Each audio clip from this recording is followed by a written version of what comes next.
Imelda. Nice to meet you. Thanks for coming. My name is Amanda Hager, and I am the Assistant Director for International Admissions at the University of St. Thomas. So I've been here since 2017. I love it. I'm not going anywhere. This is a wonderful place to work, but also we really do take care of our students. We will know them all 4 years as an admissions team, which is rare at a university because we are in the International Student Services team. And so for us, that really aligns with our values of making sure students are known, personal attention. They feel super supported while they're here because we're not a big, giant university. We're a bit smaller, and I'll tell you all more about that as we go. If you're not super familiar with Minnesota, it's right here. And we are in the Midwest region. Midwest is known for being super nice, down-to-earth people. And we are located in the Twin Cities. So our undergraduate campus is in St. Paul, Minnesota, which is the capital of Minnesota. In case you didn't know, the VP pick right now in the running, he's the governor of Minnesota. Yeah, he lived down the street from our campus. So we're in a really nice neighborhood. I know. We're in a very nice neighborhood. We're really excited that Minnesota is getting some attention right now. So we'll see how that goes. But we're actually his polling station. He was here the other day voting in the primaries. So that was cool. Yeah. Yeah. So that's nice for us. Minnesota, we're known as Minnesota nice. People are very nice, very welcoming here. And what I always advise students on too is you're not just going to be going to the school. You need to look at the state, the city, the area the school is in. We all know in the US, there are some really great schools and some very bad neighborhoods in terms of safety. And so it's really important that students look at where are they going to move to for 4 years, or if they go to ELS first and then continue on, where are they going for more than 4 years potentially? Make sure they feel safe and comfortable. Minnesota consistently ranks as one of the best states in the country because of all the reasons, healthcare, jobs. We're super happy. We do have winter and we're still very happy. So it's a great place to live. I'm actually from Chicago and I moved here to go to St. Thomas as a master's student, and I won't leave. It's a really, really good place to live as an adult, as a college student, as anybody. So the Twin Cities are made up of, and it's cut off a little bit, my apologies, St. Paul and Minneapolis. So it's 2 cities and the Mississippi River is in between us. So they really do get, like, it's all kind of one big city, basically. And the St. Paul, Minneapolis, Minnesota campus is right in the middle. So we do have a graduate campus in downtown Minneapolis. It's where our ELS center is as well, and our law school. And so there is a free shuttle bus that runs between campuses every 20 minutes. So students do have access to downtown Minneapolis. ELS students have access to this campus.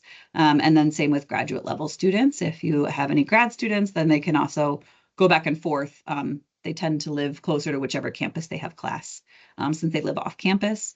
But it's a very beautiful area. We have waterfalls within the city limits. It's a pretty safe city to live in, not too big. Growing up outside Chicago, Chicago's big. This is like a smaller version, in my opinion. Not so overwhelming, but you get everything that a good city has to offer, including the international airport, which is 10 minutes from campus. The largest shopping mall in the United States is also 10 minutes from campus. There's no tax on clothes and shoes in Minnesota.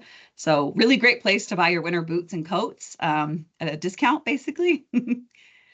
But also as a whole, we're ranked very high.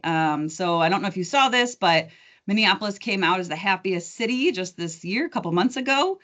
So we're really excited about that. And it's also the healthiest city. So we've gotten on the news a little bit lately, and New York Times, some other articles for quality of life. So it's a very good city to live in for careers too. And I think that definitely contributes to quality of life because it's not as expensive as, New York or California. In the Midwest, we're a little less expensive, a little more affordable.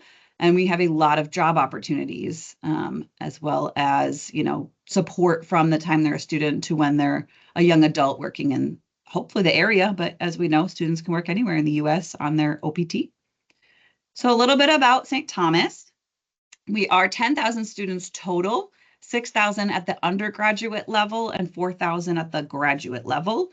We have over 500 international students, and right now we're at 81 countries represented on campus, about 66 undergrad in the undergrad community for different countries, and then the other countries would be at the graduate level. We're really proud of that. It helps diversify campus for both international students and American students. And our big mission statement is all for the common good.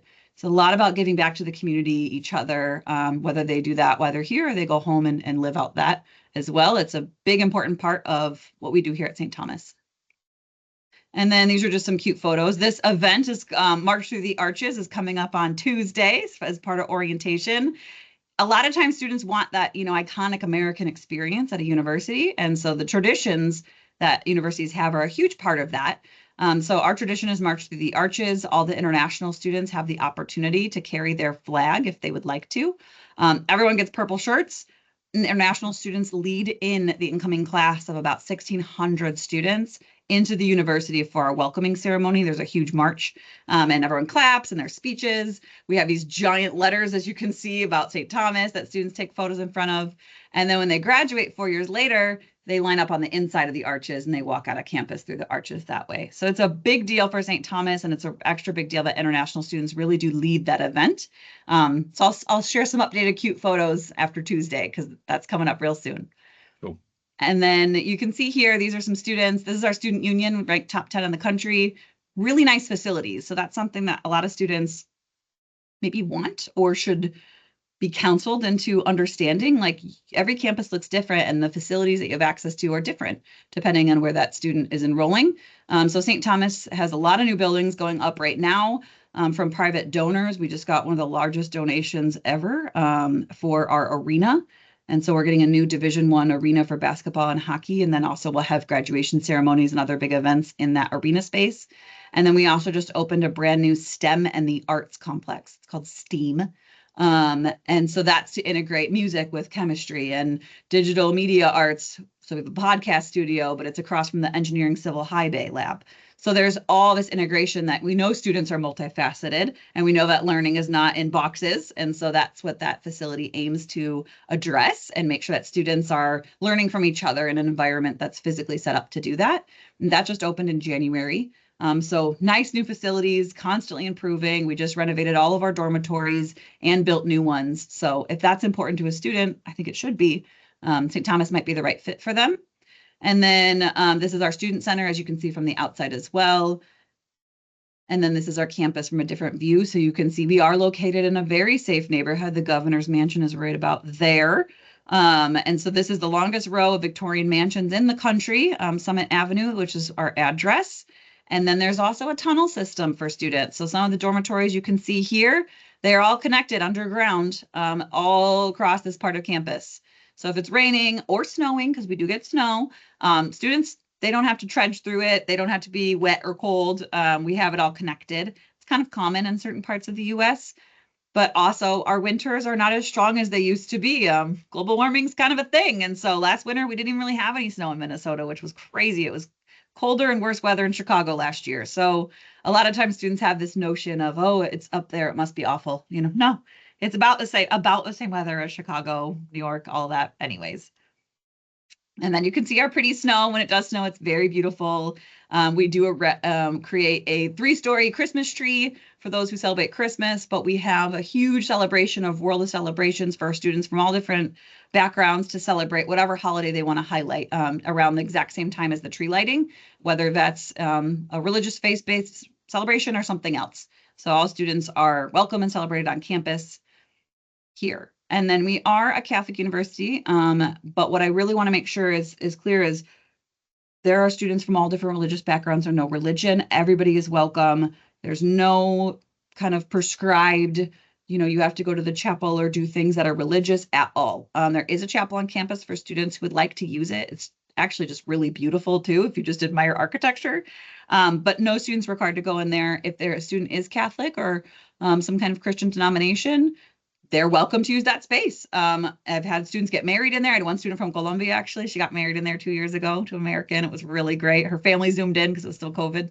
But the space is for everybody. And we also have different relationships for our Muslim students. We have different prayers during the week in different rooms around the chapel. And then we also have Muslim Student Association. We have Christian groups. We have actually quite a large Southeast Asian and or South Asian community in the Twin Cities too. So there are different temples that students can go to if they would like that. I know one we brought our country rep to, and we brought a bunch of students go there. So they always get to see each other along with anybody on our staff that also goes. But we are also an older university. We were founded in 1885, and we've been around a long time and aren't going anywhere. We have small class sizes. Our big thing is personal attention. We do not allow for anybody but the professor to be teaching those classes. So sometimes in the States, there's like a graduate assistant or a PhD level student teaching a class, or you're taught by TAs and you don't really have access to your professor because you're in a 400-person lecture hall. That will never happen at St. Thomas. Our average class size is 20. And so that means that they'll always have that personal attention. Their professor will always know who they are, their name, their strengths, where they can be supported more. That means it leads to more research opportunities for that student, letters of recommendation, different opportunities that might come up when they're looking at graduate school as well. And so that's really important to us because we want, especially for international students who move so far from home sometimes to come, we want them to really feel supported throughout their 4 years. But while we're small, we are still the largest private university in Minnesota. There's a lot of schools in the area, which is great because it creates a really cool community in the Twin Cities. But we're the largest of the privates. And then across the river is the University of Minnesota Twin Cities campus, which is the largest of the publics. And so we're in this area where there's a lot of international students. And then you can see here some of our statistics about employment, which we all know is a big question we get from students and their parents. We're really proud. We have a very high job placement rate. And so within 6 months, 97% of students are either in graduate school or working. We actually have the second highest salary for all students in the state of Minnesota, average starting salary being $61,000. The first highest is like $200 more than that because they work at the Mayo Clinic, which is great. So then for us, we look at who's in the Twin Cities to be hiring students. We have the largest concentration or highest concentration per capita of Fortune 500 companies in the United States. So all these companies you see at the bottom, they're based international headquarters are in the Twin Cities, so real close to campus. 3M, actually, the M stands for Minnesota, mining and manufacturing, but it's Minnesota. They're from St. Paul, Minnesota. And we know they're all over the world. The first Target ever is just in St. Paul, right north of our campus. International headquarters for Target are next to our Minneapolis campus in downtown Minneapolis. Best Buy, the CEO, former CEO and founder of Best Buy, his name is Dick Schultz. He is a huge contributor to our School of Entrepreneurship. It's called the Schultz School of Entrepreneurship, and he funds some full tuition scholarship opportunities for students as well. So lots of job opportunities, lots of networking for students, and we know that's super crucial to their career success while they're studying, but also after they graduate. For what students can study, you can see our iconic arches here in the background. But what students study, we have 150 different majors and minors. Some of our most popular, computer science is our most popular for international students. It just took over from mechanical engineering. Mechanical engineering is our second most popular now for international students. We also have a lot of students choosing from one of our 12 different business majors. And then we also have a lot of other programs that are growing in popularity or are very popular for Americans and international students alike. And then you can see our outcomes, really important to us. There's internship opportunities. We have a ton of students who do internships and then get job placements from those internships as well, especially when they can do the 40 hours in the summer, like we all know international students can. And then we have a large alumni network. This is actually we just were told this is bumped to 120. So all over the world, there's Tommies. So residence life, a lot of students like to know, what are the dorms like? What does it look like? What is that experience? So like I said, we have brand new dormitories that you can see some pictures of here. And then we've also renovated all of the buildings that were a little bit older. So students have a good living environment to be in. And then they also have different learning communities within their housing. And that's really common in the States where they can have people around them that are studying the same thing or have similar interests. And then they have this community built in at home and in the classroom. We do have a 2-year residential experience, which means that students are required to live on campus for year 1 and year 2 of their college experience. We also know that a lot of students choose the Twin Cities because they have an auntie or an uncle or a parent or a sibling here already. and that's okay. There's a waiver process. They can live with their family if that's better for them. But we do find that students already were living on campus. 96% live on campus the first year anyways. And the second year is really great for retention because classes get a little harder in that second year. And the students might be like, oh, I need a little more support from on-campus tutoring or writing services, something like that. So it's good to have them on campus that second year as well. We are a very active campus. I think students, when they think of the US, they think of like the movies or the TV shows that they see where it looks like, oh, campus life, very active, very important. It's true. We really want students to have inside the classroom learning, of course, but also outside the classroom learning. So where they're gaining leadership skills, they're developing themselves professionally in other ways. And so we do have over 140 clubs on campus. We don't have classes at lunchtime on Tuesdays and Thursdays to give all students the opportunity to join clubs or take on leadership positions that have a designated meeting time where everyone can join.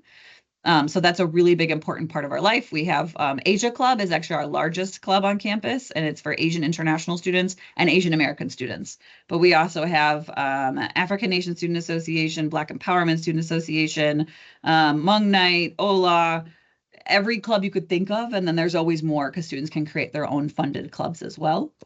And then for other ways that students can be involved, we are a Division I university now. It's a couple years now that we've been Division I, and we actually are the only university that's moved from Division III to Division I. Because we got kicked out of our Division III conference because we were too good. We were beating them, so they kicked us out. And so we petitioned the NCAA to rewrite the rules for St. Thomas, and we were able to skip Division II and move right to Division I. So then you're seeing that more notoriety for the university. You're going to see us more in the news for sports, for collegiate sports. We're getting a huge donation for this arena that we're building. So St. Thomas, even if a student isn't interested in sports personally, you're going to want to go to a school that's going to get that extra funding and that extra attention because it's good for student dollars to have that investment in their university. And then we already addressed a little bit of Faith Around Campus, a lot of different clubs for students to join if they would like to. And then we also have lots of opportunities for students to live out their identity, kind of explore that identity as becoming an international student sometimes is a shift. And then what does that mean for them? What if they have multiple identities, things like that? We have tons of different support on campus for students as they learn and grow into adults. And then for resources, any good university in the United States is going to have career development, academic counseling, different tutoring or writing services. That's really important. What I always highlight here is undergraduate research opportunities. I always tell students, you need to be asking people like me or your counselors, what type of university is it? Is it an undergraduate focused university or is it a graduate focused university? And students just don't know to ask that because undergraduate focused universities, they are giving research opportunities and grants and funding to undergraduate students. So sometimes schools that are, not always, but sometimes schools that are bigger are doing that for their graduate and PhD students, which is fine, awesome. But I tell students, go to an undergraduate research focused university for undergrad, and then go to the graduate focused one for grad school, because that's the way you're going to have all the opportunities throughout your entire education. So we do have students who publish original research with their professors as an undergraduate student, have traveled all over the world sometimes, but definitely all over the US to present original research. Every major has access to research, and we've had students do travel grants, summer grants to stay here over summer and do research too with their professors. So it's endless. It's all there if students want to access it. The funding is there for that. So that's super important, I think, and students don't always know to ask those questions. So a little bit about some of our schools. I'll only highlight a few, some of our most popular programs. So engineering by far, if you look at all 4 areas of our study, is the most popular, especially for international students, because we know STEM OPT is an important part of students having that 3 years versus 1 year to work in the United States afterward. We are ranked number 30 by US News and World Report, something we're really proud of. And then we're also top 5 across different Catholic affiliated universities. And so mechanical is our most popular, but civil engineering, I'm gonna expect it to grow in popularity because we just built that new high bay, which students have access to as a first-year student. We're the only school in Minnesota that gives students access to the equipment in their first year versus, like I said, some graduate-focused universities. And then we are seeing an uptick in computer and electrical engineering. They're actually quite similar. Sometimes students will double major in them or major minor. but a lot of students want to get into computer science, computer engineering. The main difference being engineering is the hardware, computer science is the software. And so that students are trying to figure out what is their interest and what are the career opportunities for them. And then for business, so like I said, we have a lot of different concentrations, and they're not even concentrations, they're actually standalone majors.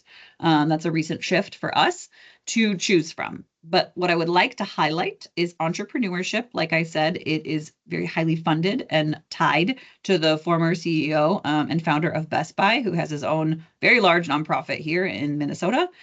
So the Schultz School of Entrepreneurship is one of the schools. It's number 22 in the United States, number 1 in Minnesota for entrepreneurship.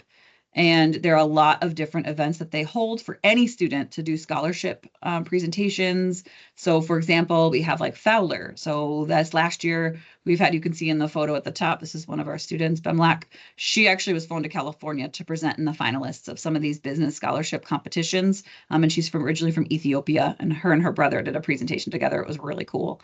So all of those are open she's studying entrepreneurship, obviously, and focused on that, but students from any major can participate in these scholarship competitions, but students who want to major in entrepreneurship can get access to a full tuition scholarship. So it's really important that students who want to study a business major apply by November 1. We are a school that does rolling admission, but it's very important for those business students to get the opportunity to get in early, because there are a series of interviews and extra applications for those full tuition business scholarships. So entrepreneurship, if a student, when they apply, they choose entrepreneurship in one of their top 2 majors. We have students list their top 3 choices for major on the application. If they pick any business, but if they also pick entrepreneurship in their top 2, they will be invited, as long as they have an application in our system, they will be invited to apply for one of our 2 scholarships that we have. If they have not applied yet, obviously they're not invited because we don't know that they're coming yet or want to maybe enroll here. And so it's really important to even just get that application submitted, even if they're not ready yet, to have the invitation go out to them. They will send multiple invitations throughout November and December, but the application for the first step of this process is due that first week of January. And so it's really important students obviously have time to prepare for that. So that's for entrepreneurship. The scholarship application is due in January. Okay. Yes, for the entrepreneurship. Yep. Or there's another one, same timeline, very similar application process it's called GHR. And that is another one for any business major. And I have some flyers. We're getting the deadline updated from last year to this year right now, but I can share those with you guys. It just goes over in detail these 2 scholarships for students. If a student's like, I don't really want entrepreneurship, I'm really interested in marketing or supply chain management or whatever, they could choose any of these as their top 2 majors, and they will also be invited to apply for GHR. GHR is also a full tuition and fees scholarship. So we all know students have housing costs. We understand that, but taking out tuition and for GHR fees, that's huge. The GHR group, that is really actually great for international students because part of their goal is global mindfulness. And so they actually go on a study abroad together. That's covered as a part of their scholarship award. They've been going to Ghana the last few years. I think they're going to continue doing that for a little while. And then we do have international students who are chosen for either the entrepreneurship one or the GHR one every single year. This incoming fall, we have 2 in each cohort. And they only choose 10 for each, 10 for entrepreneurship. Well, that was going to be my next question. Yeah, how many they only choose 10. Yeah, they Okay. choose 10 for entrepreneurship and 10 for GHR. And we've had 2 for entrepreneurship, one from Eswatini and one from Syria. And then for GHR, we have 2 students this year who have gotten through the process, one from Nigeria and the other, where is he from? It'll come back to me. We've met 70 students this week, so it'll come back to me. And so that's really cool for students to have that opportunity. I think sometimes students think, oh, it's competitive, I won't get in. Yes, you have a really good shot. 25% of the finalists for the entrepreneurship one were international students this year. And then it was also a very high number of the finalists for GHR that were international students this year. So after they turn in those essays in January, if they get through that process, it's an essay for that January application. It's a couple essay questions. Then they'll be invited to an interview. That interview is usually in like mid to late February, and they do it online, of course, if they, want to, not come here, and they shouldn't. That's very far, and it's okay. They'll do it online. Same opportunity. They won't be slighted for, having to do it on Zoom. And then they'll find out in early March if they are chosen as one of the 10 for either. It is possible for a student to go for both. Obviously, if they're choosing entrepreneurship in one of their top few, they can do both. Yeah. Oh, and sorry, I didn't mean to interrupt you. No, please. But in the interim, they could potentially also be given another scholarship award amount that, should they, be awarded one of these other ones, would be superseded, I assume. 100%. Yes, they will still. So we have a lot of students who go for these scholarships, obviously. If they don't get it, their merit scholarship that we're already awarding them, the up to 70% discount, that still stands. Okay. So if, for example, ideally they're admitted when they're applying for this, because then we have their GPA calculated for their applications, they would then get this. This would take over their merit account instead because it's bigger. Yeah. Great question. Yeah. We don't want to take away from students. They just get whatever's more. They get that. Yeah. So they don't lose. You don't lose out by right. trying Exactly. Yeah, exactly. Yeah. Yep. Any other questions about business or the GHR or Schultz scholarships? I think that's good. Cool. Great. So exciting. Okay. So sciences. We do have quite a few students that choose to study one of the sciences, especially when they're thinking that they might want to go into some kind of medical field. So biology, biochemistry tend to be popular. Neuroscience tends to be quite popular for students who think they might want to work in a medical field. We do have pre-professional programs. What I always make sure students understand is that's not a major. We are not a medical school. You have to do your 4 years bachelor in any major, but they tend to pick sciences.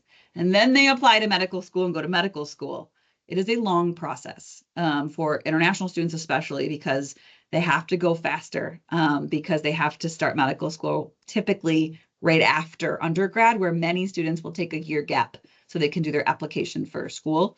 We have students who do that too. The same girl who I told you got married in the chapel, I just wrote her letter of recommendation for medical school. Her and her husband are both going to go. And so she's been working as a researcher. She got OPT, and now she's going on to go to medical school. So she's had a little bit of time to work on her application.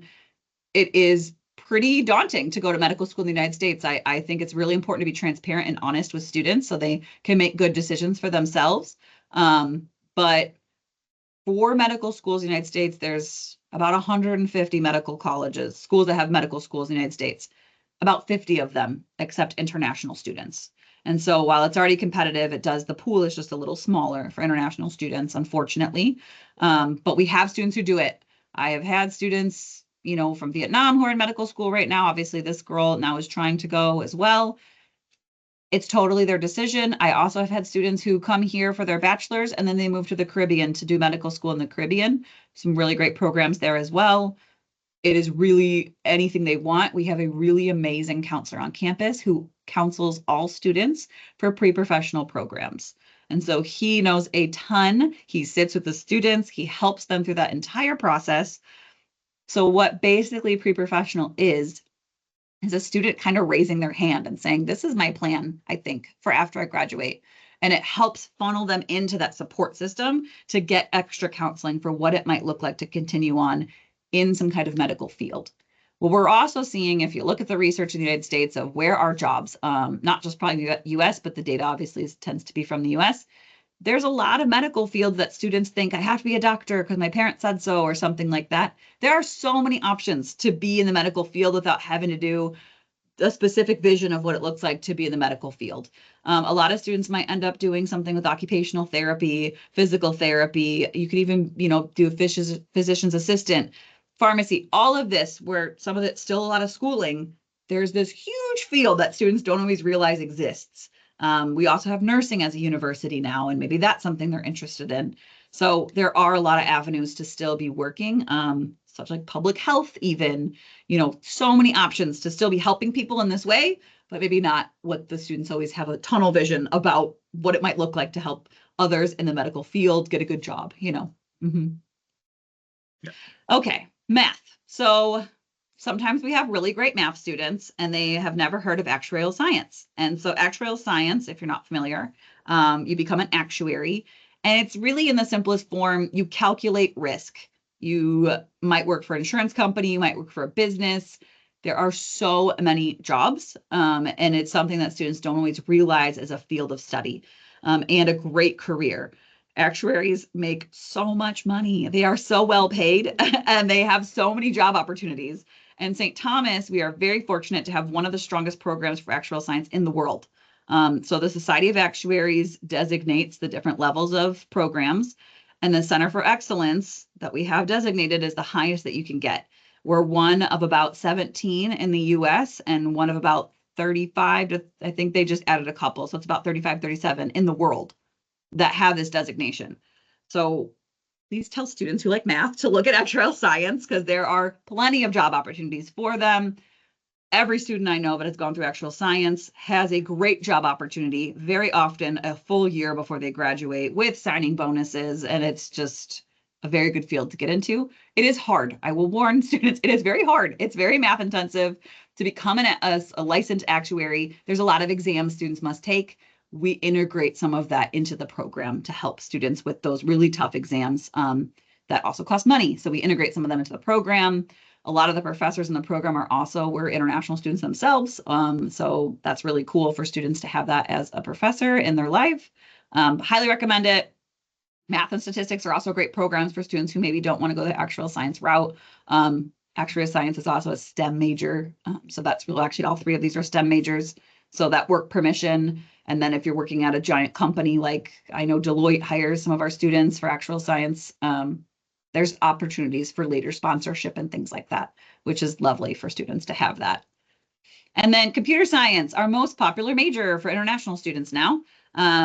And I think data science is going to grow a lot. They've just kind of changed up the curriculum for data science. And so that's on our list now as well, which is very important because we also have fast tracks to software engineering and management for a master's program. And so if a student wants to continue on their education at St. Thomas, they can start taking in their senior year some of these classes that count towards the master's. And so they can do that, which is great. And what we've also just worked out with the master's programs is if a student does one of these fast tracks, they can actually work for the 3 years of STEM OPT and then come back for a master's, and they will honor that fast track with a 3-year gap in time, which not everyone does. And so that's really cool. So it's not like, oh, well, you lost it or whatever. You lost, yeah. Okay. Right. You lost your OPT maybe because students think they have to go straight to master's because they've done this fast track. No. So they get the full OPT, they can work, they can, explore that, they can make some money, which is lovely. Maybe their company wants to pay for the rest of their master's, which is also great when that happens for students. So then they can take that probably about a year, depending on how the student plans their curriculum with the fast track to finish up that degree in a master's. So really cool option for students. I think it'll keep growing in popularity because, for example, for data science too, if a student wants to go to data science, not fast track, our master's in data science program is top 5 in the country. So students who maybe are going to undergrad with us and then want to continue or come back with maybe the company's paying for it, maybe they're covering it because they're working, they can come back and do that data science master's with us as well. And then admission requirements, super important for all of us to know. So GPA minimum is 3.0. We will calculate it for students. A lot of students think, oh, I have to do WES or ECE or SpanTran. They don't have to. We will accept it if they already have one, no problem. But we will calculate their high school equivalency GPA for them, regardless of what curriculum. And if there's a transfer student, we will actually cover the cost for the evaluation of their transfer credit. So that's really nice. We just remove a barrier for students and then they can get their transfer credits done quicker without having to go to an outside evaluator. Again, if they already did it, that's fine. We'll accept it. Perfect. But we're trying to save them an extra step. And then for English proficiency, we have a whole lot accepted. This is just what we tend to see as the most popular. Obviously, ELS 112. Duolingo is super growing in popularity and has been for a long time. And then our IELTS and our TOEFL for ELS, you might remember it was 6.5 and 80. It is now 6.0 and 79. We did a reevaluation of all of our English proficiency options that we accept, and this was more in line for TOEFL and IELTS with what we accept from other exams or ways to meet it. If you're in India, CBSE B2 also meets it. If you're in West Africa, the WIAC, the West African exam, meets it if they have a B3 or higher. on their English portion of that exam. We have so many ways to meet it because we're not asking students to do this hard curriculum and then also do this test, especially when we know they're from maybe an English-speaking country, but they're not on our exception list. For example, UK, Ireland, Caribbean, Commonwealth, British Commonwealth countries, Canada, Australia, it's waived, obviously. And then they can also meet it through SAT or ACT. So if they get 500 or above on the reading and writing section for the SAT, they don't have to take another English exam. But not everybody's taking SAT. We've never required it for international students. But a lot of students choose to take it, and that's great. I always tell students, if you like your score, send it. If you don't like your score, don't send it. It's not required. And if you don't feel confident about it, it's okay. It's a US-based test. So I understand that it's maybe biased towards, US students and not international. And then we highly recommend a letter of recommendation, an essay or statement of purpose, and their CV, just so they can brag about themselves a little more in a different way than just setting their school scores and English scores, because we decide the scholarship in the admission period. So if they're going to get a giant scholarship for all 4 years, we want to make sure we see everything about them. And sometimes students just don't know how to share that information. So it's really important they brag about themselves, because we might miss some information, and then their scholarship award could have been 5% higher or something like that if we had known they were the science winner of their country or something like that they could put in their CV. The thing I always tell students too, students often think like, I have to get the principal or the dean or somebody to write a letter for me. If you don't know the principal or the dean, don't have them write your letter. It should be somebody who really knows you, because otherwise it's just somebody filling out a generic letter for you. If they really know you, if they're a teacher, even outside a teacher, sometimes we have like piano teachers for students write letters. It means a lot more, it carries a lot more weight if the person can speak very authentically about the student. And then here's our cute cost chart. So basically what you see here is, if you look at the top line of tuition, that's what goes down with the scholarship. So like I said, it's automatic. Nobody pays this full price. Nobody pays it. Every single international student gets a scholarship if they're admitted. All the time, always. So it goes technically from 10 to 70. We don't tend to see lower than 30% scholarships, if I'm being honest. And so you see that tuition goes way down as the higher scholarships. We do them in increments of 5%. So 30, 35, 40, 45, you get it. 70% is for those rock star students, those really high achievers. Our average is 60% though. So it's a good understanding that you could probably, if you have a student who's admissible, you could really safely guess they'd get 40 or above for scholarship. And then we know too, there's living costs for the I-20. We don't have scholarship towards those costs. What is important to know is that if a university gives a scholarship towards room and board, it is taxed by the US government. So students get a surprise tax come like January through April. And so we put it all towards the tuition, so that way it's not taxed. But also because it's very obviously, this is the largest cost of a university. And then so the fees, the room and board average, the meals average, and then we give an estimate for books and supplies. So, and then health insurance, we have a great health insurance plan through the university. Students don't have to find their own, which is one less stressor for students. And then the I-20 total is at the bottom. So you are looking more in this range versus the higher range, which again, nobody pays the full price. Everybody gets a scholarship. And that's estimated for 1 year, estimated, of course, because students make different housing and food decisions every year. Health insurance might fluctuate a little bit. Every university pretty much goes up 3% every year for inflation and higher costs. But whatever a student gets in their admission letter, that's their scholarship for the entire time they're at St. Thomas. So long as they're in good academic standing, they keep their scholarship. A lot of times universities, have different policies of maintaining certain GPAs and things like that to maintain their scholarship. Academic standing is 2.0 or above. If a student's falling below a 2.0, we have much bigger problems for that student than this. And they even get a probation semester too. So we're not trying to alter their ability to come to university in any significant way, of course. So they keep it. So families can sit down and say yes or no, this is a good choice for us based on the scholarship. And they know that the student has this scholarship for the whole time they're studying. Questions about that? Cool. No, it's clear. Yeah. No, go ahead, Simon. Do you have a question? Good. Cool. All clear. So we do rolling, like I said, so it's a 2-week turnaround time with ELS. I mean, Laura and Michelle know it's usually faster if they just tell us an email. I drop what I'm doing and we just process the application right then and there, because it's always complete, because ELS is great and they send all the right things. So that's really easy for us. So 2 weeks is really like when the students finally sent us their final document, and then we get going on their admission process. That early action deadline of November 1, remember, that's just for those students who want to be considered for one of those competitive business scholarships, just so they get invited, so they don't miss that opportunity. We do try to really implement this April 1 deadline because of the visa wait times. We know certain countries are really tough right now for wait times, or if the student's denied and has to try again. So we will implement June 1, like, if you're not in by June 1, you're really putting yourself at risk. But our absolute deposit deadline is July 1 for that confirmation deposit, to make sure they're enrolled in classes and in housing. So we make sure that they have a good schedule and what they need to graduate through their whole thing. May 1 deposit, something that we do at St. Thomas.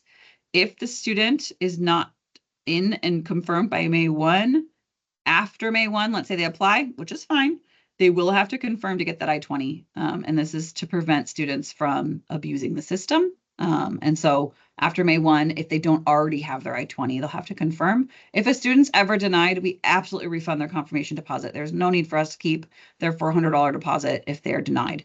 Or we can defer it for them into the next intake if they want to try again. We are seeing a lot of that this year with some of these. We know what countries they are, high denials. Real frustrating. Yep. So it is a free app or common app as well. So application's completely free. If they go online, it's right here, the application and every document that they need to submit, it's all spelled out for them, even their curriculum by their country, what they need to submit for transcripts. Common app's also super popular. Either one is totally fine. Student's choice. But for our team, but for our team, you need to tell our agents to send them through ELS. Yeah, that. Thanks, just Laura. so we can try. Thank you. Yep, send them through the ELS system. But it's still free, and that's important. Still free. So it's that's still important. it is still free. So nothing lost. Nope, not at all. Exactly. And then here's some of our contact information, as well as our Instagram. We have more followers than that now. Pretty cool. But me, John, and Lou are the team. And so for territory purposes, LATAM team, John is your person. He has all of West, Central, South Africa, and all of LATAM, and honestly, the Americas as a whole. If students are already in the US or are in Canada, that's John. He's your admissions counselor. And then Lou has South Asia and the MENA region, so Middle East and North Africa. And then he does have parts of East Asia. And then I have Southeast Asia, Europe, and currently East Africa. That one might change a little bit. So we all actually process applications. We all work directly with students. So there's a WhatsApp number there for students to use if they want to use that method of talking to us. But otherwise, do you have any questions? I think that's, well, from my side, Amanda, that's great. Thank you for that. I do have one question before, Yes, please. which, and it's more, just something really more for the team. Can you give us an idea of how many international students are able to get on-campus jobs during their studies? Everyone who wants one. There are tons of jobs on campus. A lot of students will try dining first, because we all know that dining is always going to be hiring, and they get a free meal per shift, which is fun. And then that helps build their resume. That helps them get the social security number, really, because we all know they have to have a job offer in order to go get their social security number, which helps them move through all of the US employment system. And then students might move around. Maybe they want to work with a professor and do research, paid research. Maybe they want to work in the library. We have students in our office. There's leadership positions on campus that are paid, orientation leader style positions that are paid. There are so many jobs that they will be just fine. They can hold multiple jobs as long as they don't go over the 20 hours during the school year per week, but tons. I've never heard of a student not be able to get a job ever. Great. Great question. Thanks for asking that. Amanda, I also have a couple of questions here. Please. Do you know, or do you have a percentage of how many students from Latin America are you guys receiving each intake? I mean, how many applications from Latin America?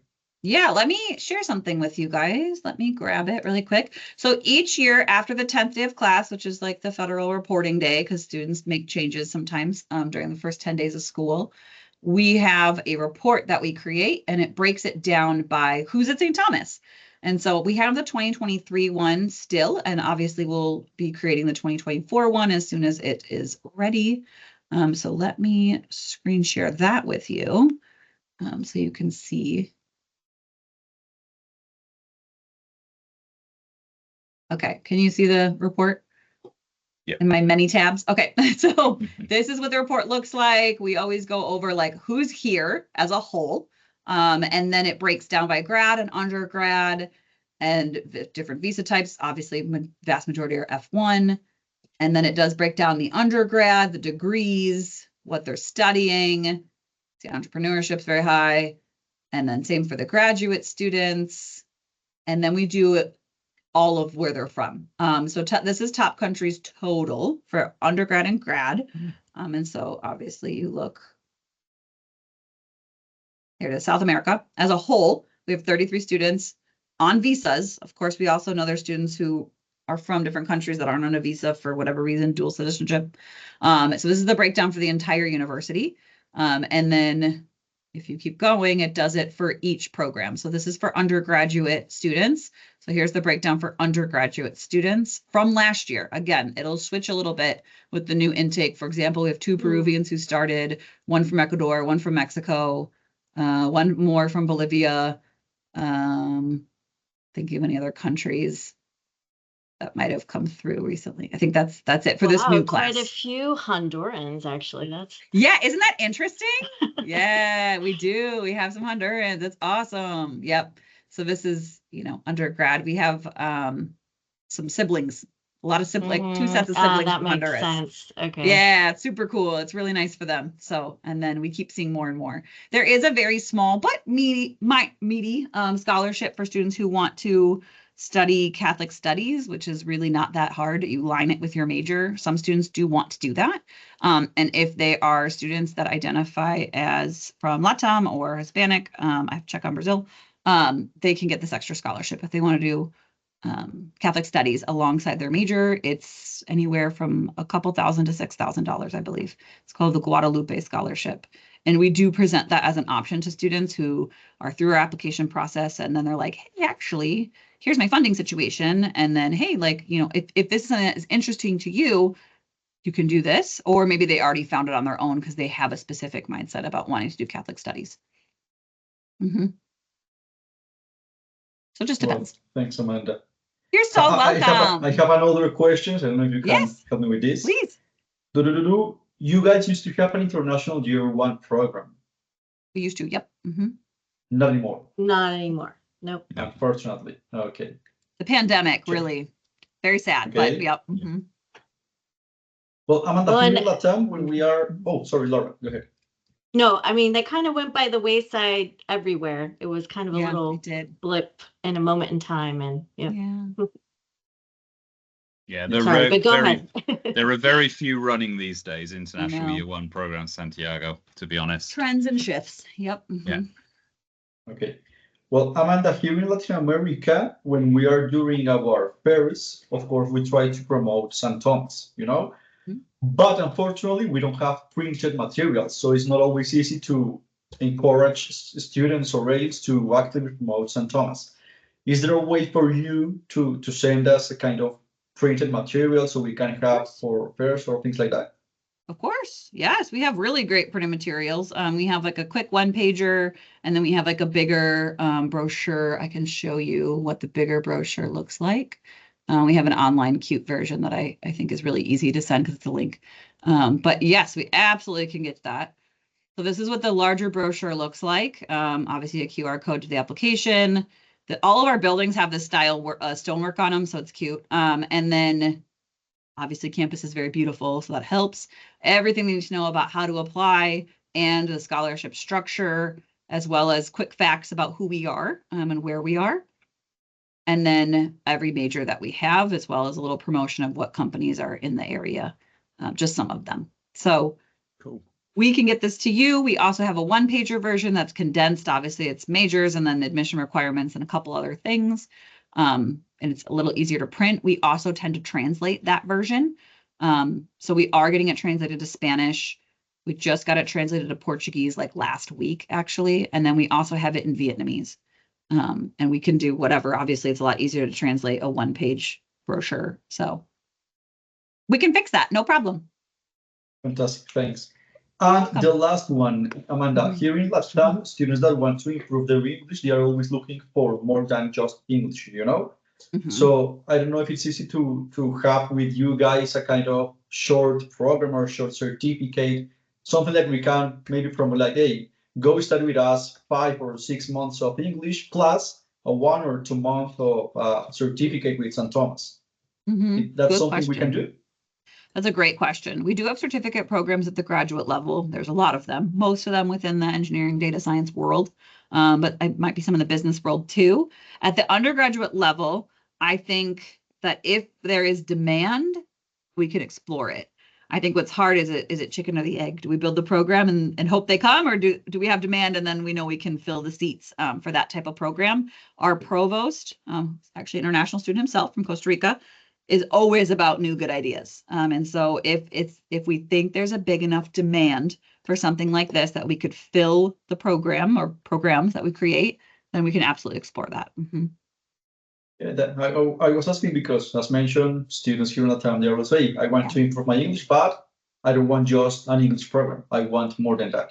Yeah. So maybe we can have something with you guys would be, I think would be good. Yeah, definitely. And I'm thinking about that too with Latam. I met with a couple different, loan providers that promote universities and hopefully would help fund a student if they have a little bit of a gap. So ideally we'll have MOUs with St. Thomas so that students can apply that loan to St. Thomas. But I'll let you know when it's final. I'm still in a lot of conversations, but it might really help access for some of our students from Latam region. Fantastic. Yeah, that's it for my side. Good question, Santiago. Thank you.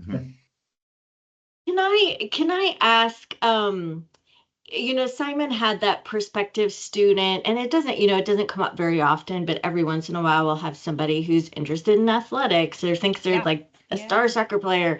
So what's kind of the best way? I mean, I think we've generally, when we've had someone, we've just reached out to you and you've kind of steered us in the right. Is that still the best way, or is there any preferred avenue that we should guide students?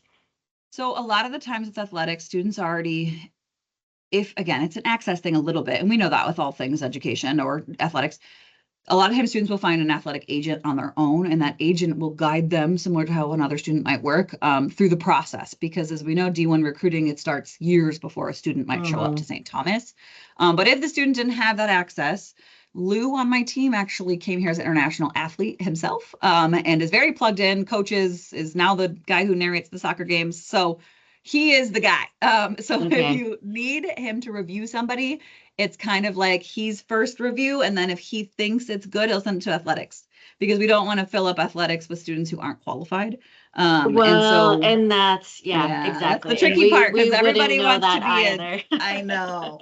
So what we would love to see from the beginning, and students who are serious should already know this and have this prepared.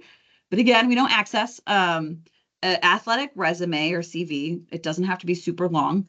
And a highlight video that's very clear who they are in the video and what they're doing. Team sports, obviously, it's a little hard to track somebody. So it needs to be clear. It doesn't have to be professional by any means. It just needs to be clear so the coach could see the student. The athletic resume should have the GPA that they currently have. And again, like if they want, any of us could help figure that out. Even if they rate their GPA of their local curriculum, I have an 8 out of 10 or whatever, totally fine. The athletic coaches, they do want to make sure that the student's a good student too, academically. That's something that's important to them too. And then some highlights of their athletic career. So depending on the sport, obviously that'll look different. If there's a position to be played, something about that. It doesn't need to be huge. A page doesn't need to be full page either. But ideally, if they're of a Division I caliber, they have a lot to say about their athletic career so far and some highlighted bests or something like that. Okay, sorry, go ahead. I was sorry, Laura, but ideally, Amanda, what is there a sort of like an ideal timeline by which they should submit that in? I mean, obviously the great one I sent the question. other day was, I mean, I know it was a classic classic African scenario that they wait for end of high school and then think, oh, I must find something straight away. Or, and by the way, I want a sports scholarship. Yeah. So Yeah. it would be really useful if you could give us some sort of guideline as to when ideally people should be submitting at least a request. No later than like fall of their senior year of high For the- school, for the because fo- at for the that following point, year. I mean, even Yeah. then, that's kind of late for athletics. I mean, so what we do typically is athletics will send us over a profile of a student to calculate the GPA for them, to make sure that yes, they'd be admitted if the coach wants to pursue them. So these are students that we didn't find, athletics found them, and we're just checking to make sure that they're going to pursue them. It's a good idea academically. So we get those a year sometimes in advance before the student even applies, because they're looking at students, in their junior year, that a full year, even 6 months before the student's even eligible to apply to the university. Right. Every sport is different, of course, because every sport has different timelines. I would say, since not all students know to do this, even spring of their junior year, summer, very early fall, it would be really rare for a student to be added to a team after that. Very rare, especially if the coach isn't already aware of them. The world's a big place. They're not aware of everybody, but they're aware of people who are already kind of put into the athletic machine that helps students get through the process, whether it's a sports agent or something like that. Yeah, great question. Thank you for that clarification. That's good to know. Yeah, the sooner the better. Amanda, sorry guys, Amanda, Nope. Laura, Simon, thank you so much for this time, Yes. but we have to leave because we have another meeting. We do. So We do. thank you so Yes. much for everything. And And hopefully we will send you students soon. Yeah, I'll send the recording and anything else follow up, and Santiago will figure out brochures. Could you send a PowerPoint as well to me? Absolutely. Or the I showed you the PDF PDF version because it's yeah. easier to share on purpose. So Yeah. good. Yeah, that would be great. Thank you very much, Amanda. Thank you all. Thank you, Have a Amanda. good rest of your day. Bye guys. Cheers. Bye. Bye now.